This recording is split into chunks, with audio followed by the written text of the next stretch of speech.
In 2023, a class action lawsuit was filed against Nutrafol, claiming it falsely promotes its hair growth products as, quote, clinically proven to reduce shedding. The lawsuit argues that these statements are untrue because the studies that the company relies on are seriously flawed. Now, this already doesn't look good for Nutrafol. However, legal problems don't necessarily mean that the product doesn't work. And Nutrafol actually has been studied in a few clinical trials. But what do these trials reveal, and how reliable are they? And what results can you realistically expect from using Nutrafol for hair growth? Let's dive into the lawsuit and examine the clinical studies on Nutrafol more closely.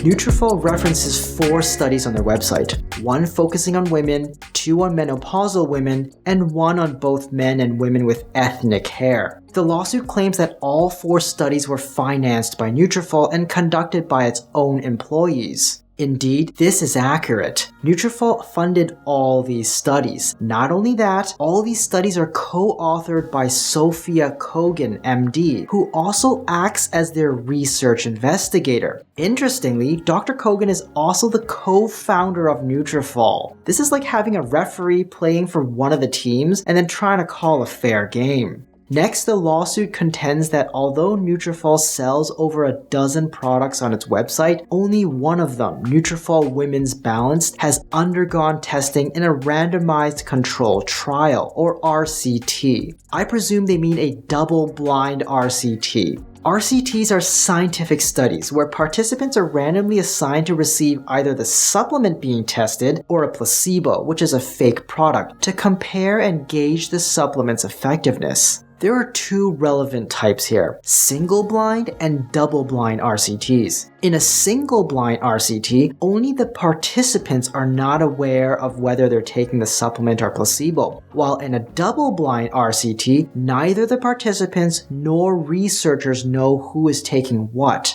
Single-blind trials are much weaker because even though participants don't know what they're taking, the researchers do. This knowledge could introduce biases, particularly if the researchers co-founded the supplement that they're trying to sell. Nutrafol appears to have 2 double-blind RCTs and 2 single-blind RCTs. However, only Nutrafol's Women's and Nutrafol Women's Balance were examined in double-blind RCTs. The lawsuit argues that just because 1 or 2 of their products were examined in a double-blind RCT and could be reasonably considered maybe not clinically proven, but at least clinically studied, it doesn't mean that the other related products being sold on their website, which were not tested at all in these trials, can be deemed clinically studied as well. This is also true. You can't extrapolate study results from one product, then go and make derivatives of it and imply that the other derivatives have also been studied by proxy. It's kind of like claiming your whole family are expert chefs just because you're related to Gordon Ramsay or something.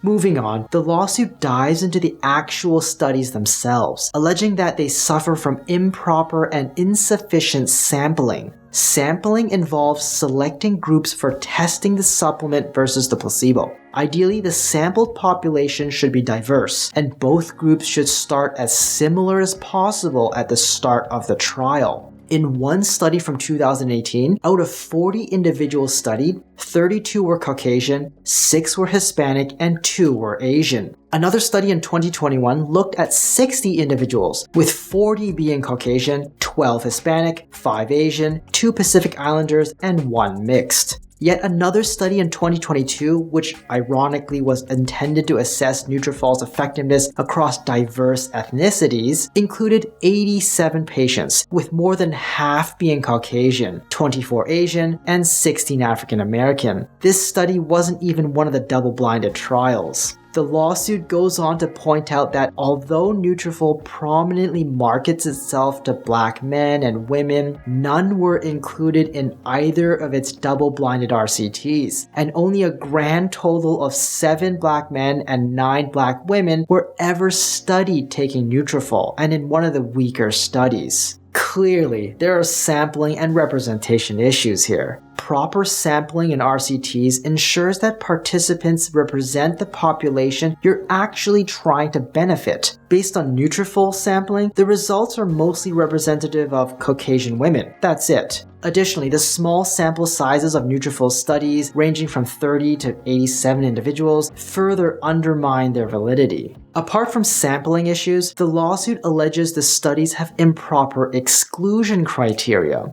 Exclusion criteria are specific characteristics, conditions, or factors that disqualify individuals from participating in a clinical trial. Typically, these criteria are set up by researchers to ensure participants' safety and study integrity. However, all of Nutrafol's studies exclude many individuals with various hair growth related problems, which seems odd considering the supplement is marketed to support hair growth, and those most likely to seek hair growth supplements are usually those experiencing these hair growth related issues. Participants that were excluded from the studies included those with common hair loss conditions like alopecia areata or androgenic alopecia, those using other hair regrowth treatments, and even those with severe hair loss. Even individuals with recent stressful events were excluded in one study, despite stress being a known cause for temporary hair loss. Yeah, it sounds like they're excluding a lot of the types of people that would look for or need a hair growth supplement in the first place. In the 2021 study, the exclusion criteria also included, quote, other health conditions which, in the opinion of the investigator, might place the subject at greater risk or interfere with clinical evaluations. In other words, what they're saying is our investigator, who by the way co-founded the supplement we are testing right now, can basically decide to choose whomever they want to exclude from the study.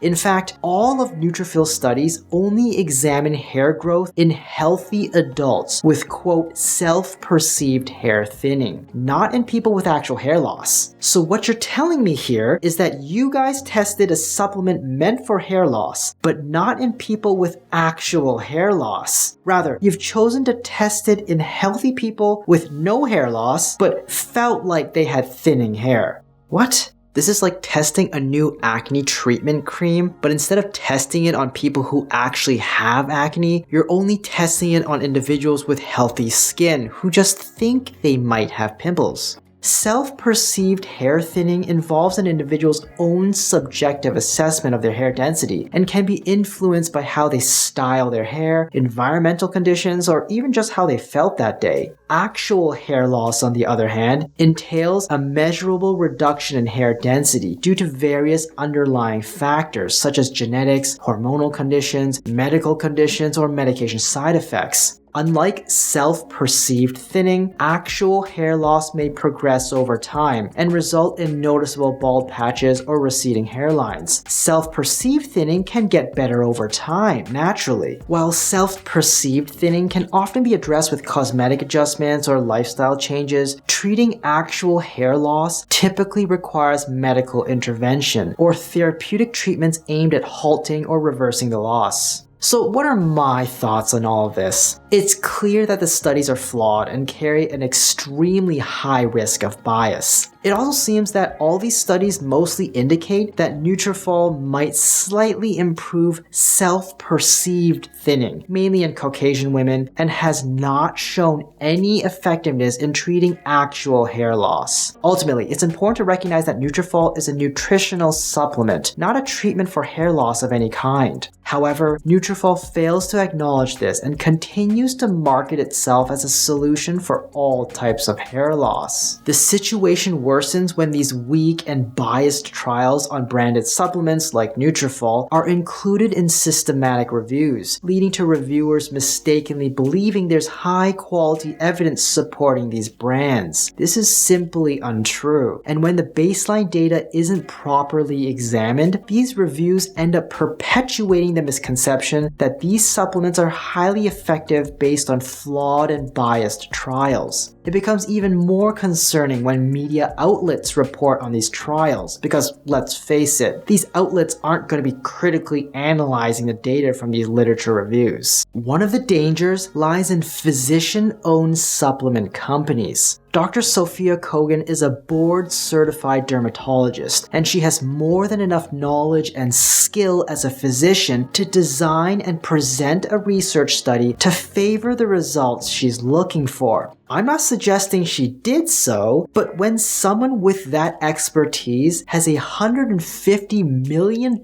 incentive to do so, well, that's what we call a conflict of interest. Hi, I'm Dr. Brian Young. What do you think about Nutrafol? And what are your experiences? Let me know in the comments down below. And if you found this video helpful, please subscribe to the channel and leave me a like. Hit the notification bell if you want to stay up to date, and share this video with someone you know can use the info.